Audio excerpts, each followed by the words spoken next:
करिया दामाद देखी मैं ना डेरने सेवे शंकर हरि मोहली है नारद रउआ कहवा फसैले शिव शंकर हरि करिया दामाद देखी मैं ना डेरैली शिव शंकर हरि मोहली है नारद रउआ कहवा फसैले शिव शंकर हरि मोहली है नारद रउआ कहवा फसैले शिव शंकर हरि शिव जी के रूप देखी कापिला बदनवा सब बिच्छू लटकल बाड़े इनके गर्दनवा शिव जी के रूप देखी कापिला बदनवा सब बिच्छू लटकल बाड़े इनके गर्दनवा देखी के रूप मैया करली रुदनवा शिव शंकर हरि मोहली है नारद रउआ कहवा फसैले शिव शंकर हरि मोहली है नारद रउआ कहवा फसैले शिव शंकर हरि शिव जी तलागा ताड़े कवनो सफीरा रहे के ठिकाना नइखे नइखे कोनो डेरा शिव जी तलागा ताड़े कोनो सफेरा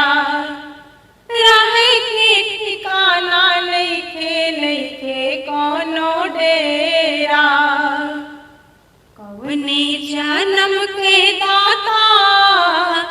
लग गईले फेरा शिव शंकर हरि कवने जन्म के दाता लग गईले फेरा शिव शंकर हरि मोहली है नारद रउआ कहवा फसैले शिव शंकर हरि मोहली है नारद रउआ कहवा फसैले शिव शंकर हरि नारद के फूटल रहल दूनो नयनवा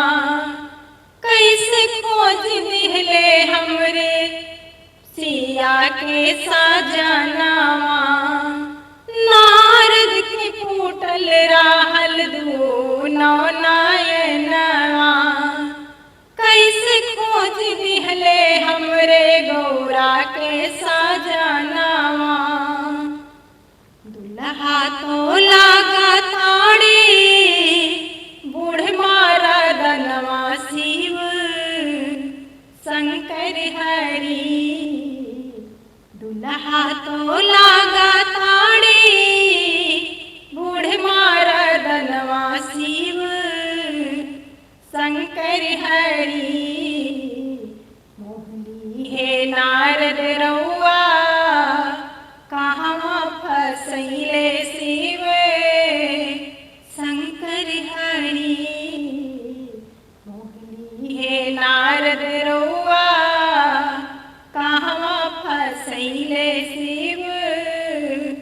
शंकर हरि करिया दामाद देखी मैं ना डेरैली शिव शंकर हरि। मोहनी हे नारद रउआ कहवा फसैले शिव शंकर हरि। मोहनी हे नारद रउआ कहवा फसैले शिव शंकर हरि। श्री शिवाय नमस्तुभ्यम। यह शिव विवाह गीत आप लोगों को कैसा लगा कमेंट में ज़रूर बताइएगा। अच्छा लगे तो लाइक सब्सक्राइब शेयर करिएगा।